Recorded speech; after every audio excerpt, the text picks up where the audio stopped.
Well, it's time to once again check in with our friends from the Better Business Bureau of Southeast Texas. This week, we're joined by John Paschall. John's here to talk about creating and sticking to a holiday shopping budget. John, welcome.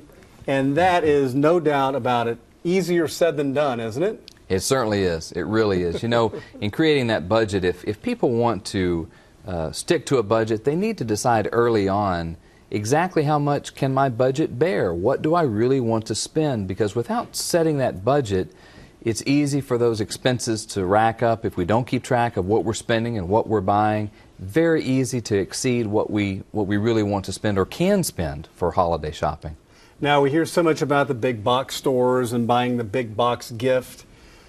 How do you become an expert, so to speak, on trying to figure out where the best buy is, what the best quality is, and all that stuff that's kind of wrapped into that big present? Right. It's important to do the research ahead of time, and it comes along with establishing that budget. Certainly, maybe earlier than now, but we want to start early in the season or earlier in the year to decide what is it that I want to buy, and then do the research. There's so much information on Google and various other places where people can research quality of items, whether it's Consumer Reports report on an item. Why is it more expensive? Is it better quality? Does it have a better warranty? What are the return policies? Just becoming an expert before spending that money.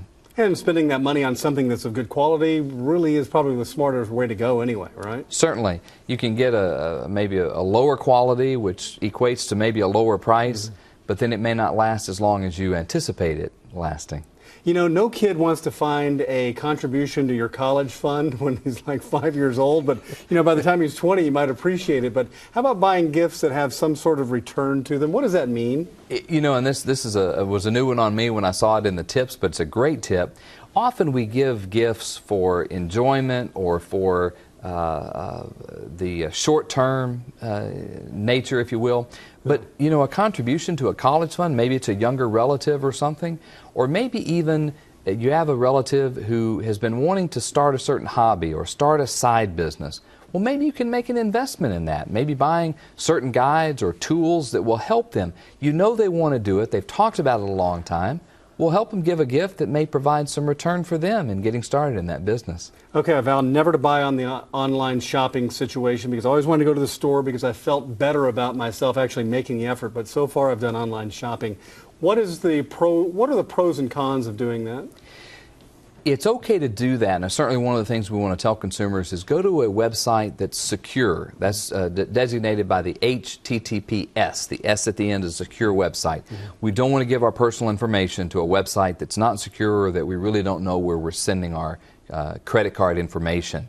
But another thing is make sure you look for the return policy online. If I purchase this, can I return it? What are the refund policies? So do the same thing you do that's in the store, but then also, unfortunately, we find consumers that will buy online based on a picture or based on what they think the product is. Now that's the danger that may help if you shop local and go to a store where you can touch it, feel it, talk to the business, have a place to go back to if you have a problem. All right, John, thanks so much, and very good advice right there, especially the HTTPS for secured site. Thanks so much. You bet.